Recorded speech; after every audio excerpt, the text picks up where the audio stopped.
right. Good morning, everybody. We are recording. I'm Kellie Goodman Shaffer, President and CEO of the Bedford County Chamber of Commerce, and we are very glad to be able to have this forum this morning with actually two of our state legislators, Representative Jesse Topper and Representative Carl Walker Metzgar, who will talk a little bit about the latest COVID mitigation restrictions that were put into place or were announced yesterday and will go into place tonight at midnight, and take some questions for anyone who might have them. So just for the sake of making sure everybody can hear, because we are expecting over 50 on this call, please put your questions into the chat. You can send it to me or you can put it to everyone, and I will ask them to the representatives.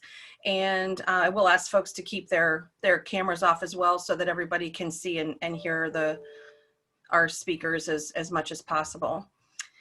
So let's start with Representative Topper. Do you want to start with just your general reaction to yesterday? Sure. First of all, I don't think anybody's surprised. One of the things that we've been trying to keep our eyes on is, of course, the hospitals and the ability to keep up. Not just one of the biggest things that I've been fearing is that that hospital staffing would need to be kept up to make sure that other things other than just COVID-19 would still be able to be taken care of. I mean, there's still going to be heart attacks. There's still going to be accidents. There's still going to be people who have other conditions that need care. And we wanted to make sure that was still okay. According to UPMC, which of course in our region has a lot of the hospital systems, also talking to Fulton County Medical Center and the Fulton County portion of the district, they still are able to, they feel comfortable with their staffing levels. They are very busy, that is for sure, as one would expect, this time of year, particularly with what we're facing. But that's just something that we need to keep an eye on. Locally, testing has become much more readily available. We just went through here in Bedford County some testing enhancements from the Department of Health. That being said, I still am concerned with the idea of these stringent mitigation efforts being almost worse than learning to live with what we have learned to live with over the past couple months. I'm very concerned about the timing. I know one of the conversations that we were having with the administration and the General Assembly was really encouraging them to lay out, if they were going to have these efforts, to lay out a longer runway for these things to take place, a week, 2 weeks. I mean, it's hard for me to believe that this all just happened in the course of a day. But once again, now we're at a Friday where these things are going to be taking place at midnight tonight after everybody's ordered their product, food, alcohol, anything that restaurants have ordered. And it's just going to be, one of those short turnarounds again. So that's kind of where I'm at. Again, not surprised. And we're just going to have to once again deal with it and try and get information that you guys need in the business community to make sure that all the information that's going out there is accurate and that we can do what we need to do to transmit that information. Representative Metzgar, would you like to add anything as an opening statement? Yeah, I mean, I think, for me, this is nonsensical. I mean, I guess maybe I'll be a little more blunt than Jesse. He was always better at being diplomatic than I am. But, I think it's nonsensical. I mean, the two places that I think that are most concerned about COVID and infection and have been running scared because of all the threats from the administration are the health clubs, for a general term, and of course the restaurants and bars. And so no one's more cognizant of the risks and trying to mitigate those risks than that group of businesses. And for me, this is it makes no sense. We're supposed to be following the science, and yeah, we're concerned because there has been an uptick in the hospitals. I've been fortunate, probably every other day or every 3 days I've been able to have some communication with the UPMC system, and they have some hot spots in the system, but they're able to move patients around to places where there is enough room and staffing available, and they've on a frequent basis reaffirmed that they're capable of handling what's going on right now. And so for us to be treated this way right now, it doesn't follow the science, it doesn't follow the numbers, And so I'm really disappointed. And again, the legislature seems to be handicapped by a Supreme Court decision that has made it so that 17 senators and the governor are able to run the Commonwealth with very little input from the legislature, which becomes a big problem whenever we have this kind of activity. And I'm really looking forward to a primary here where we're going to have that issue on the ballot, and I hope that everybody goes out and votes on that issue to take the power back from what I think is an out of control administration at this point. So again, please feel free to put questions in the chat or send them to me via email. I did have one sent to me before the meeting, and this is from Ken Toole with the Everett Area Better Business Association, and I know his frustration level is similar to many. Wondering what, if any, help is coming for local restaurants and bar owners. Most are barely making it anyway with the previous restrictions. People are fed up with being treated like children. I, for one, will be encouraging local business owners to stay open and fight the current tyrants in office. Does the governor's office really have the legal right to take licenses away from business owners if they refuse to lay down and obey these orders? Well, first of all, in the realm of help, I want to be clear. There's the only help that can really save our restaurants and bars, in my opinion, is to allow them to be open. Giving them a couple $1,000s here and there. First of all, I'm not sure exactly where that money is going to come from, but even if they continue to just print money, at the federal level and try and disperse it, every restaurant and bar owner that I've spoken with said, Jesse, it's like putting a Band-Aid on a bullet wound. It's just not going to do it. They have restaurants, as you guys know, operate with the smallest of margins anyway. Even at 50% capacity, they weren't going to be able to survive. Even at 75% capacity, they weren't going to be able to survive. And having, a short-term handout is still not going to keep them afloat. They have to be able to earn a living. So what could come out? Could there be another round of federal stimulus dollars after the first of the year? Sure. Could those flow through the state in a couple months? Yeah. But will that actually help keep businesses open? In my opinion, no. And Carl can hop in on that as well. Look, I have mixed emotions about at the end of the day, everything ends for these businesses and all of our businesses at the Pennsylvania Supreme Court, and I know which side they're on this issue, and that scares me. Now, at the other levels of the judicial system, whether that's an ALJ, administrative law judge issue for a licensing problem, if your license is being held over your head, or a common pleas judge or a magistrate judge, I think that there is a great divergence in the legal opinion on whether they can do this to us or not. And I also think that it becomes more and more difficult to enforce it if no one believes that it is I don't know how to say it, a correct legal action to come after these businesses for trying to stay open or to try and protect their livelihood. So I do think that people have had it. I'm one of them, and you can only push people so far, and this is dangerously close to making businesses go under and people lose everything they have. And I'm again, I was apoplectic whenever I saw what happened yesterday. Again, we weren't really surprised by it, but it still doesn't take the sting off of the level of draconian measures that they're trying to take, and that again, I still don't think make any sense, especially with regard to restaurants, bars, and the gyms, because they've been more afraid than anyone else to and taking more precautions than anyone else because they've been threatened more than anyone else.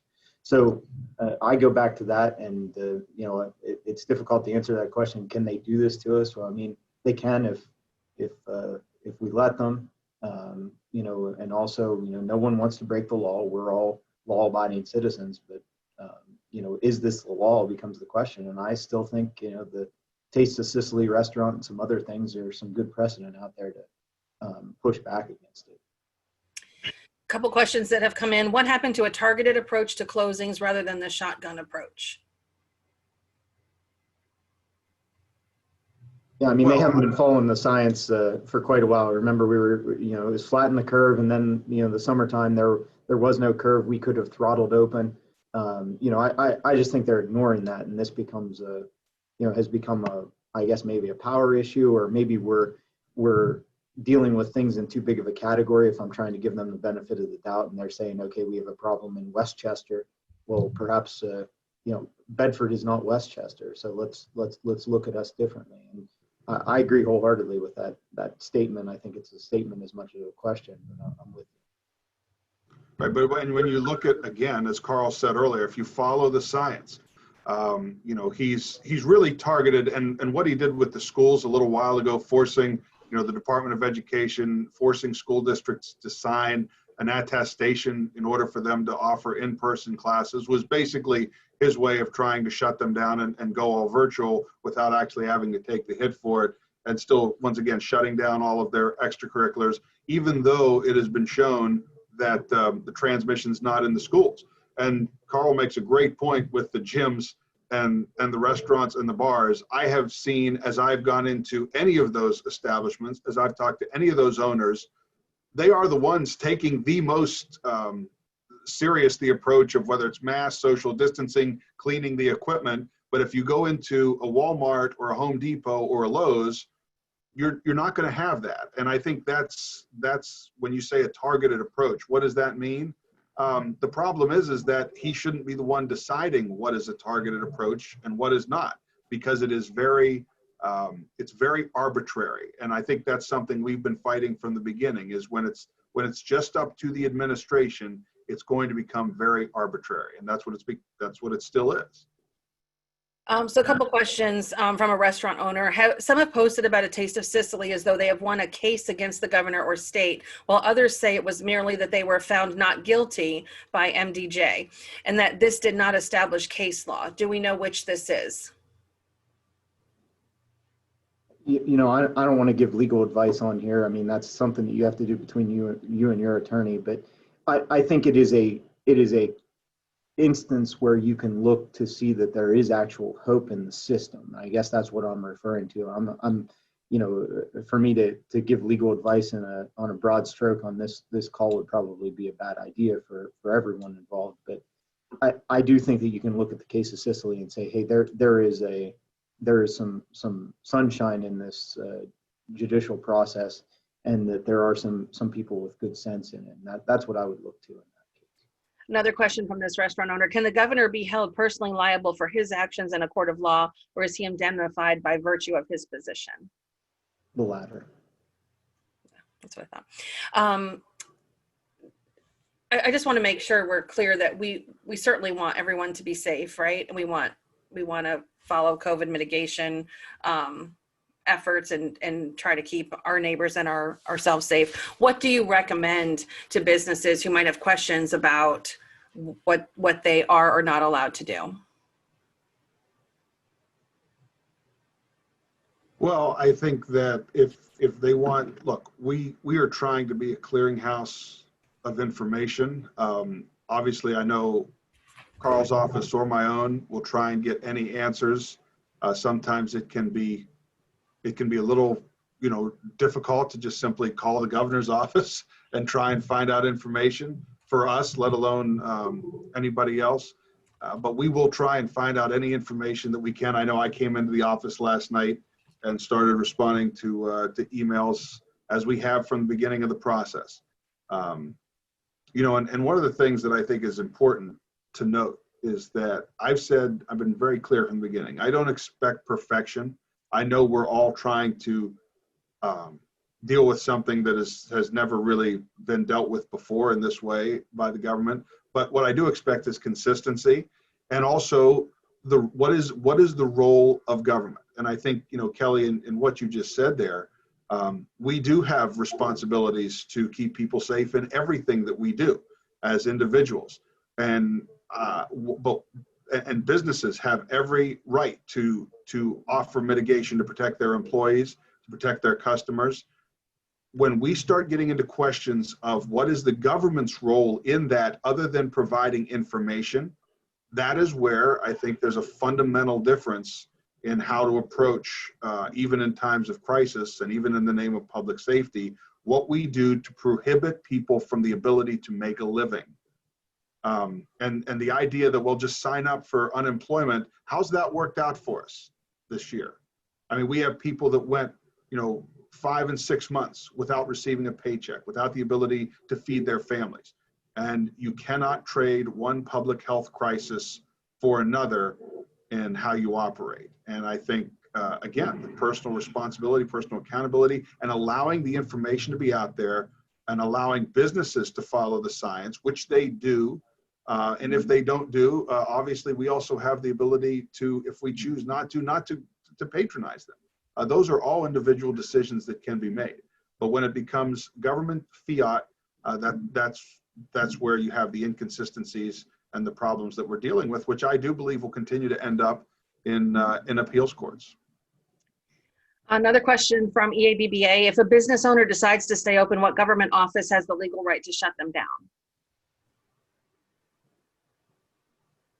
Like who's coming after you if you stay open against the? Well, that question was posed to the governor yesterday, and he said law enforcement. So he said he has been in communications with the state police as well as local law enforcement in terms of the enforcement capacity of fines and citations and those kind of penalties. That was his answer to that very similar question at the press conference.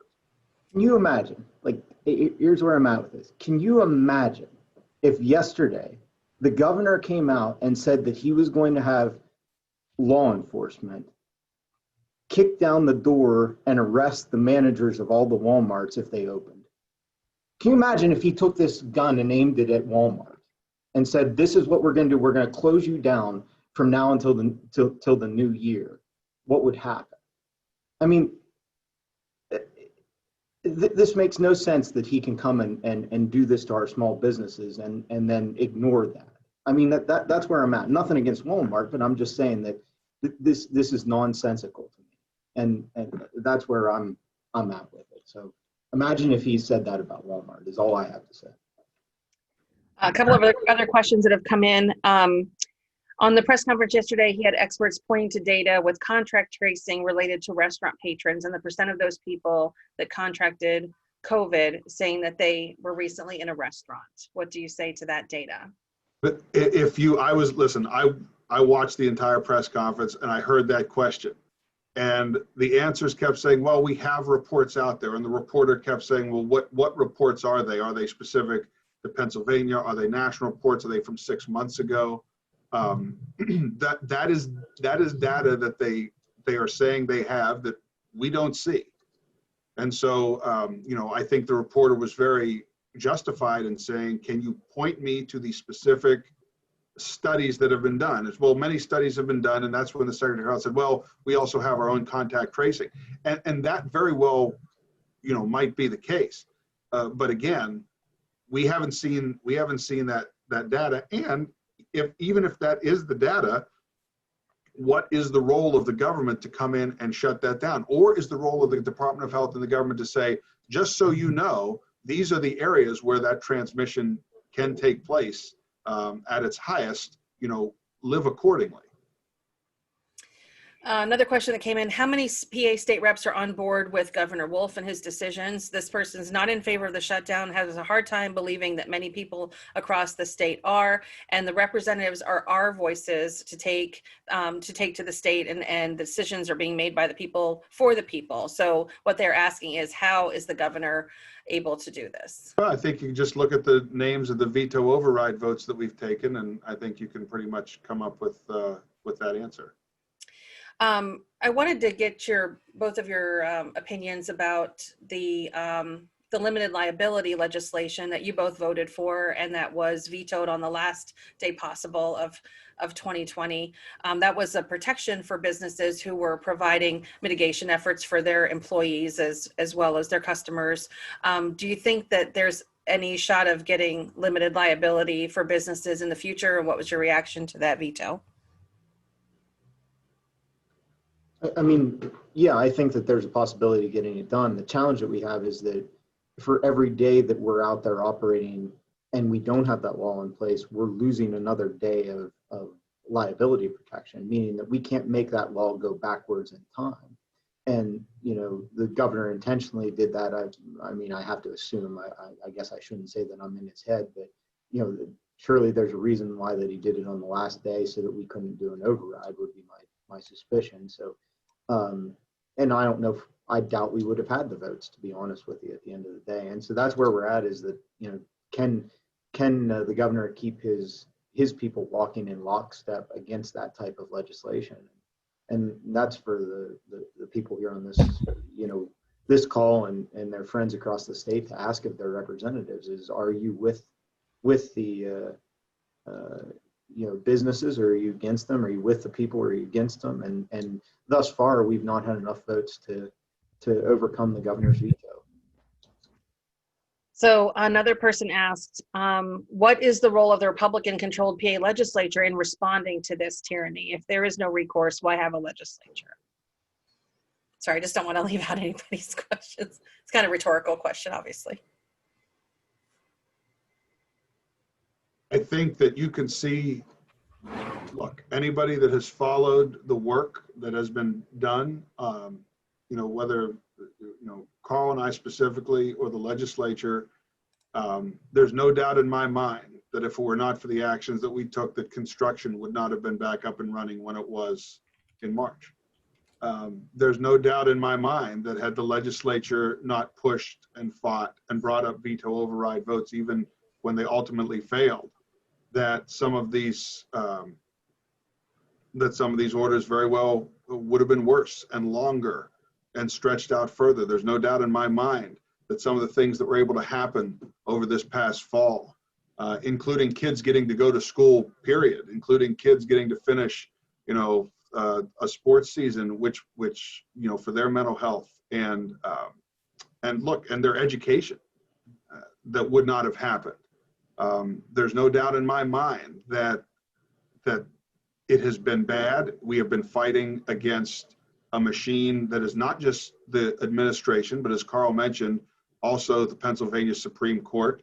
And I think that we have fought that fight and brought public opinion to a point that it has given us some measure of relief as to what could have been. Obviously, that's very difficult to prove, and you can't necessarily prove a negative, but I believe that if we completely laid down, then you would see things in even a worse state.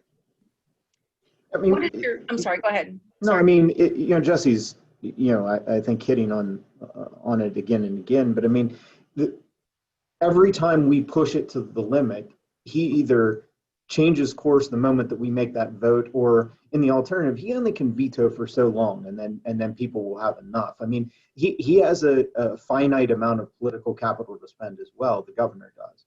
And so, it does matter what we do. It's just that, he gets a vote, he gets a veto. And, as long as there's 17 senators in the case of a Senate vote for, something to get that override level, we can't actually force an override, but he can only override so long and then loses the, enough support from the people. And I mean, I think it was yesterday or the day before, the New York Times had even come out and said, hey, this lockdown thing, and the New York Times is no bastion of conservatism, that's for sure, but they've come out and said, hey, maybe we're pushing this a little too far. So I think it is corroding across the country, this ability to continue to lock us down. And the only reason that's happening is because we're pushing back. And the only reason we can push back is because Jesse and I know that we have the support of the people behind us, because our people still believe that we're free Americans and that we should be able to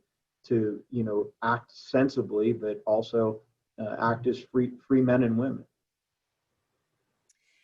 So just for some questions about some specific businesses, I know that last night I reached out to the governor's office about ski resorts, and the response that I got was they would be operating at 50%, except for the restaurant portion, which would have to be closed down for takeout only, like those portions of those businesses. But I'm curious what your understanding would be for businesses like attractions, for example, Old Bedford Village that has a Christmas event planned for tomorrow, or Everett Area Better Business Association that has Santa visits, and their Santa visits have a lot of COVID mitigation built in.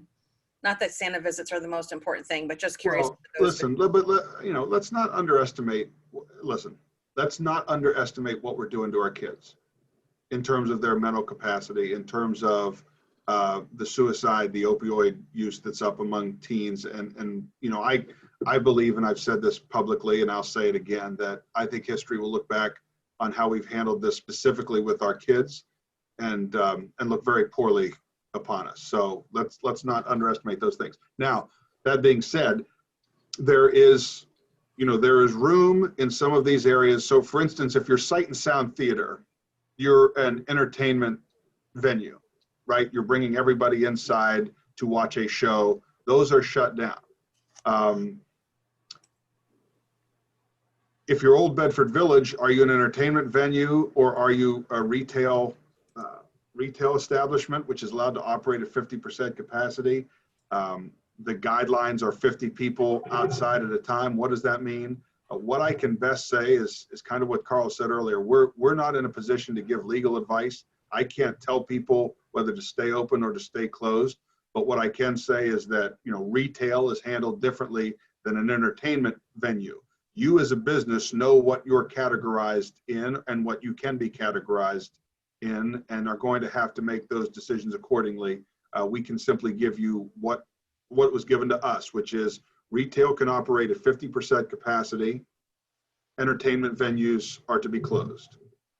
50 people can gather at a time outside, 10 people inside.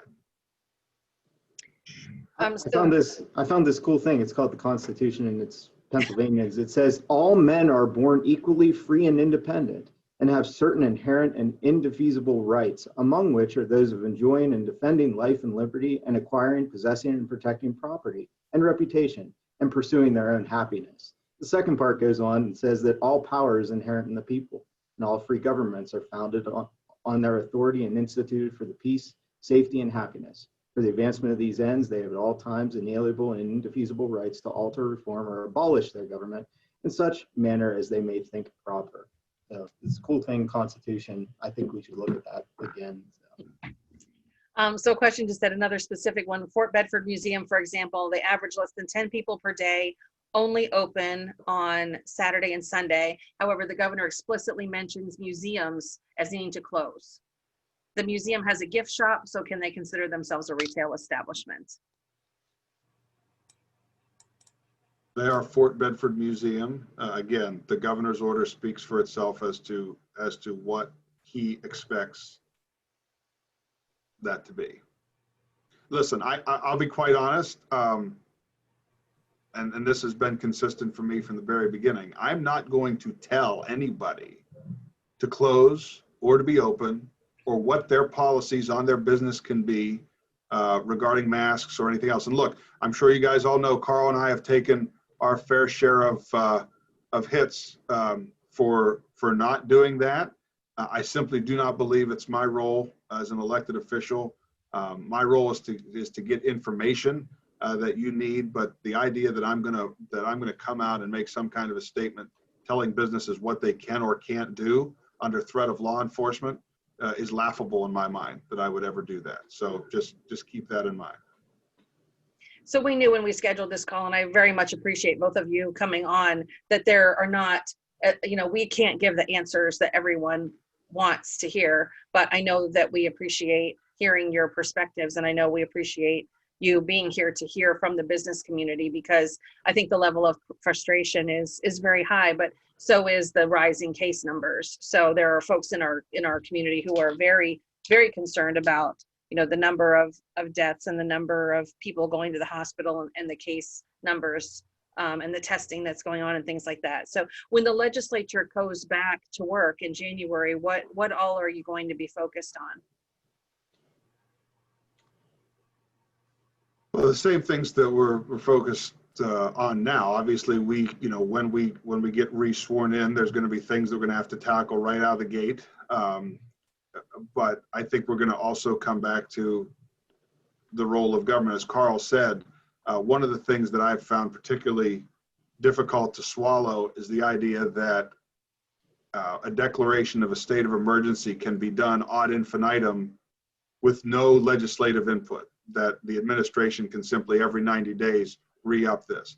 And what Carl was talking about for the spring ballot, if we're able to pass a constitutional amendment once again this early as we get back into session, and it should be on the spring ballot, that the people will decide, that the governor will have the ability to declare a state of emergency for 21 days, but following that, any re-upping of that state of emergency would need to have legislative approval, and the people of Pennsylvania will decide if that's what they want. And I'm looking forward to hearing what they have to say on that issue, because that's really where a lot of these powers in the administration that they lie, is through this continuing of the state of emergency. And we need to make sure that not just this process for right now dealing with COVID-19, but anything in the future, that we know what the people desire their constitution to say, and they're going to have an opportunity to speak on that, hopefully in the spring.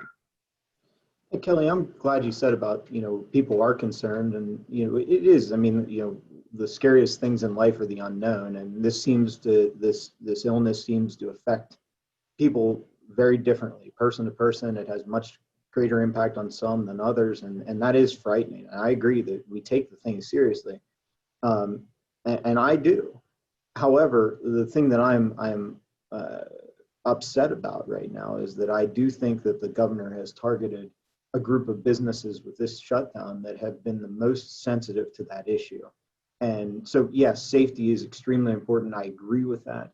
But at the same time, I think that one of the groups that is, again, paying the closest attention to the safety of their customers and their employees is this particular group of businesses that was targeted. And so to me, it makes no sense. I think there are some things that would make sense, but the governor has not taken that science into consideration in a proper way, in my mind. And I think he needs some better people advising him. I think that he's getting poor advice from some of the people surrounding him, and that's where we're at with it. And so to that end, the legislature does have to push back. And unfortunately, because of that Supreme Court decision, one of the first and foremost things that we are going to have to do is work on a constitutional change, because I think that the Supreme Court misinterpreted, rewrote, whatever you want to call the Emergency Powers Act the way that they did in that case. So that's one of the first orders of business, as soon as we can be sworn in, and we're again trying to accelerate that process, because there's important work to do. And unfortunately, the way that things are right now, we turned into pumpkins on December 1st, and we're not sworn until we're sworn back in January.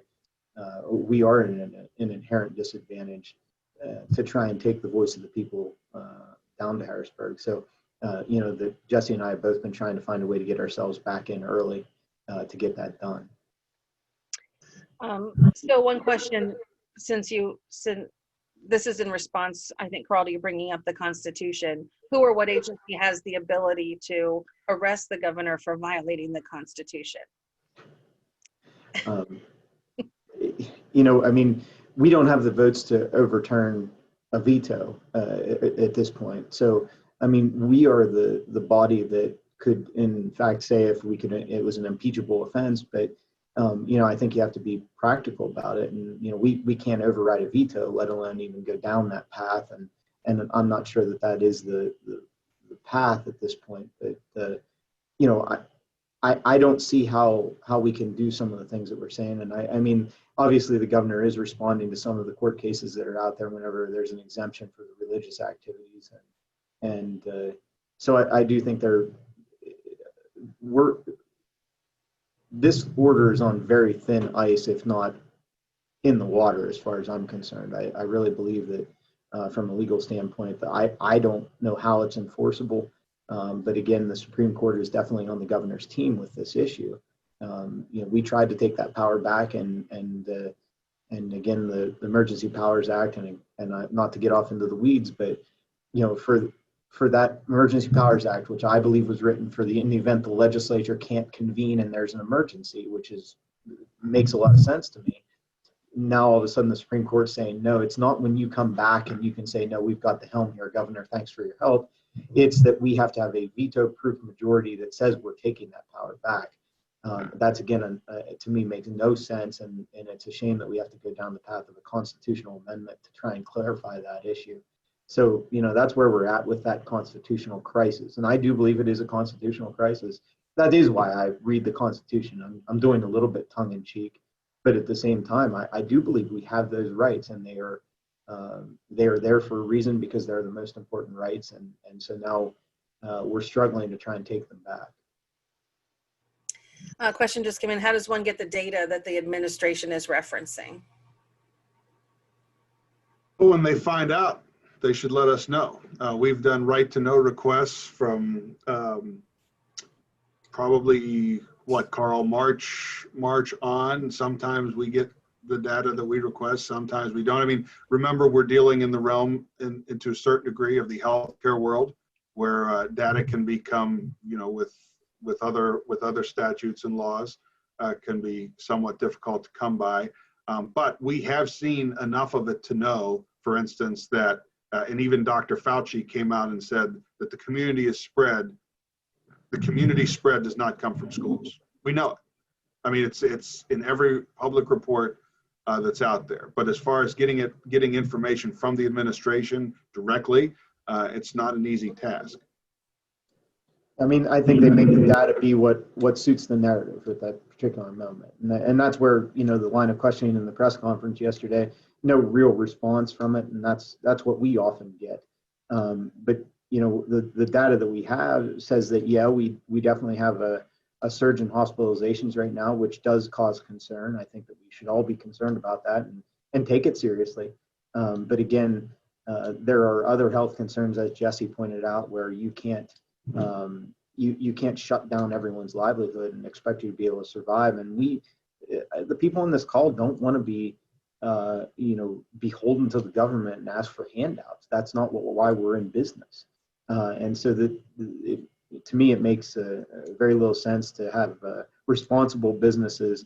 They're going to create a black market, is what it amounts to. I mean, who would have ever thought that you'd have to speak easy to get a steak around here? I mean, like that makes no sense. And so that's where we're at. And I feel for all the businesses that are in that position. I mean, whenever you criminalize non-criminal behavior, it creates a whole different world that is more dangerous. And that's why we've tried to do the best to even creating these licenses, which I've always felt was a mistake, and now we know why, is because they can be held over your head that way. So but the thought was we were going to make a safe environment to do business by creating the licensing. It's obviously blown up in everyone's face, and I think we should learn some lessons from that. I worry for businesses too about the liability issues with going against a governor's order. If Good there's point, liability. Yeah, I mean, it certainly is. I mean, the only thing that you have to support yourself is that you follow the guidelines, if you do get sued. And if you go outside that, I mean, it's definitely a lawsuit problem. So one of the things that the governor emphasized yesterday was this is limited. It's only 3 weeks. It ends on January 4th. Do you see it actually ending January 4th, or do you see that this could be possibly extended? Well, of course it could be possibly extended. I mean, we've been through this before. I mean, the governor did give an end date to these particular orders, but there could be a new set of orders. There could be, it could be expanded. I mean, I think we have to be very careful. One of the things I think we need to do is temper expectations that somehow this vaccine, all of a sudden is going to be just the panacea that everybody takes it and we're all going to be fine again. We have no idea. This thing is, Operation Warp Speed. I'm not so sure that Operation Warp Speed with a vaccine is necessarily our best hope here. I mean, we'll see. Maybe it is. I'm no medical expert. That's why I have to do things related to public policy and not medicine. But I just think we have to be very careful to say, well, this is only temporary. Vaccine's going to come and everything's going to be better. We don't know that, and that's why 3 weeks could turn into 6, could turn into 8, could turn into 10. That was actually another question that came in. What is your understanding of the status of potential the Well, the vaccine has been, Thank you. there are a couple ones out there, and our understanding, there has been conversations with CVS, with Rite Aid. We're also hoping to get local pharmacies into that conversation. I know that there will be a priority of the vaccine when it comes out, probably hospital staff and frontline workers. But again, we've also seen that in Europe, there have been some issues with the vaccine. And so these things are going to have to get worked out.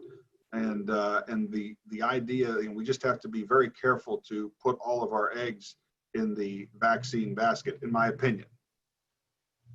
Yeah. A question unrelated to COVID, but if you wouldn't mind addressing this from one of our members, could you speak to any actions regarding the election by the legislature?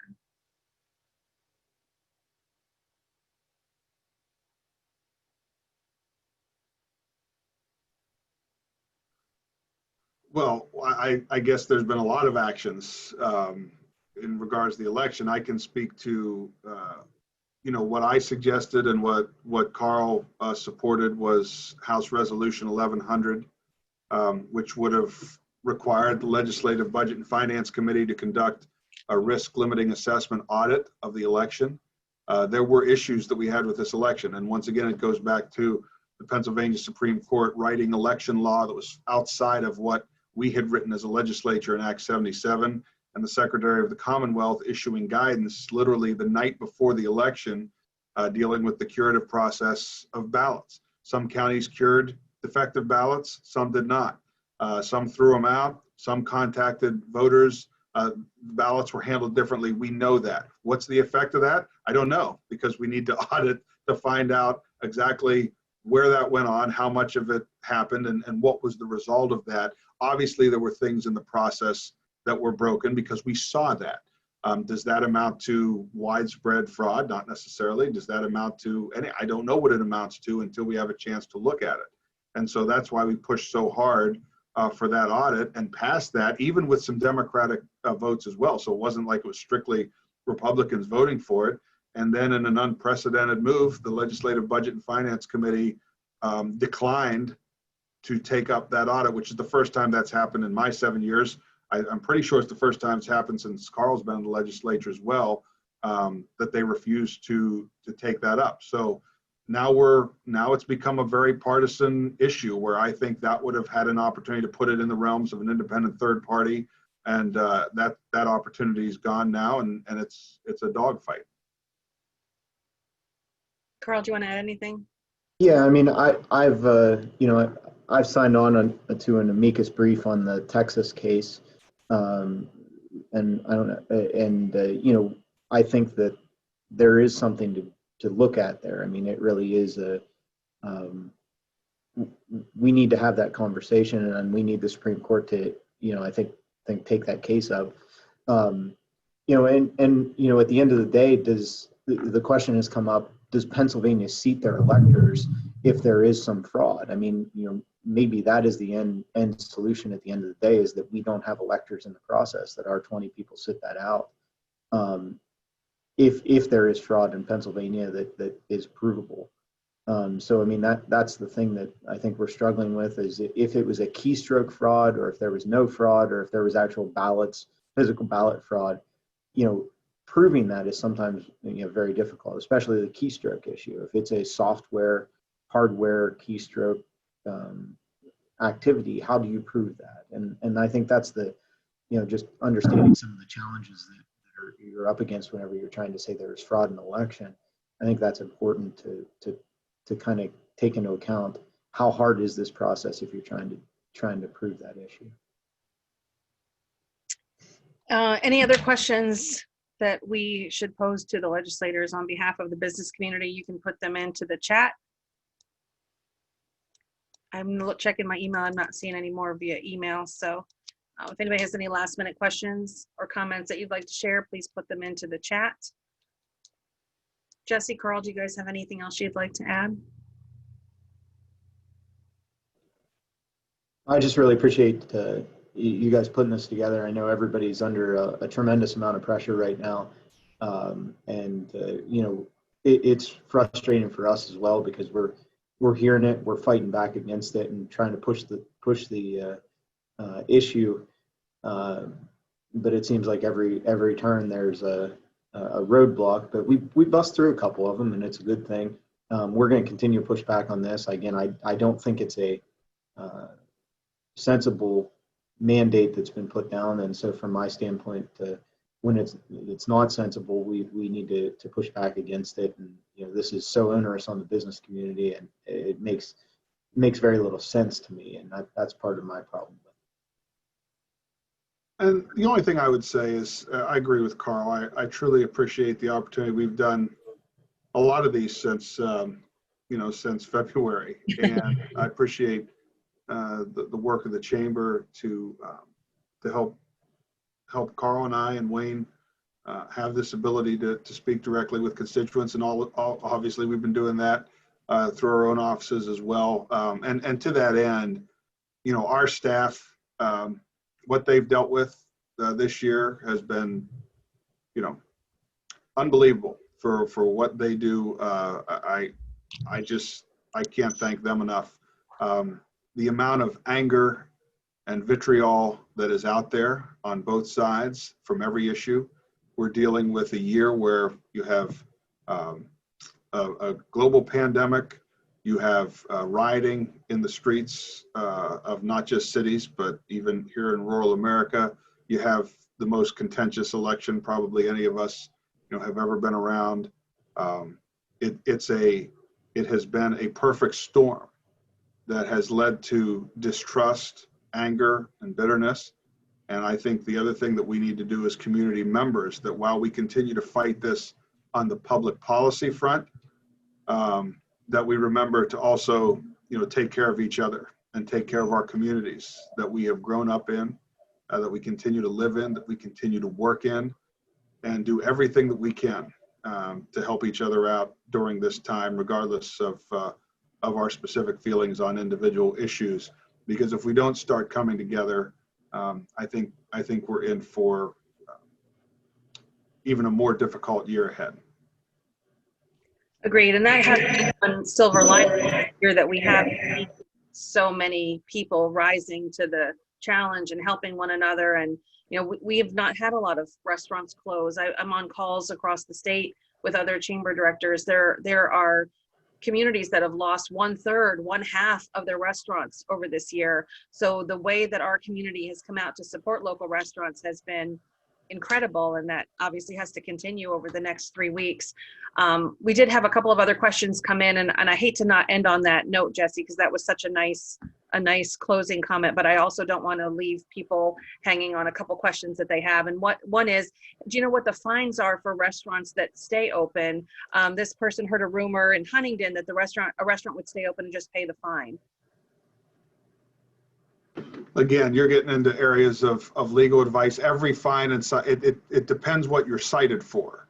And I just saw somebody come up and said, can they take liquor license? And I think it's very important, as Carl mentioned earlier, that we can talk about the amount of licensing in Pennsylvania, and it's amazing because a lot of these stakeholder groups pushed for their industry to be licensed because they thought that would give them, maybe an upper hand in the market. But now we're realizing that when you're licensed by the state, you can be unlicensed by the state, and so that is a risk that is out there for any business that is licensed.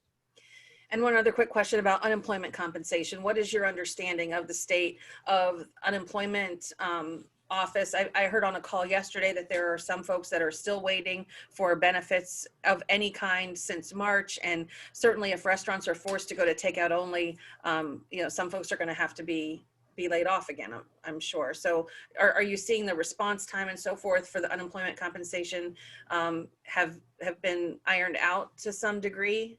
Or what can folks expect on that front?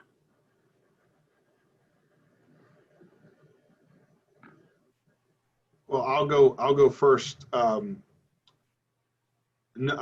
You can expect it to be very difficult. The system was never intended to absorb what we absorbed in the spring. And we can say all we want about, well, we can get people. No, there's a finite amount of resources and money to help people, which is why what we're doing is so out of line with what will actually help people. And because we just simply, I believe we are heading towards another time, another spike of where we simply will not be able to deal with the volume that will come in. Now, have some of the processes been improved? Sure. Do our staff work around the clock to try and make sure that people get answers? Absolutely. But with the kind of volume we're talking about, it is never going to be smooth. Never.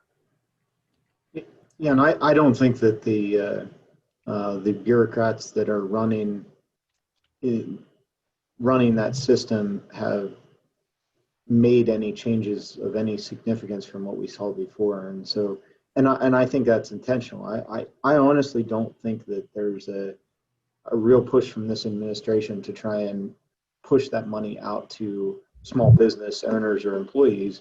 And I hate to say maybe that's political, I don't know, but it is those are some real questions that I have out there. You know, why is it working so poorly? Why was it dragging its feet earlier?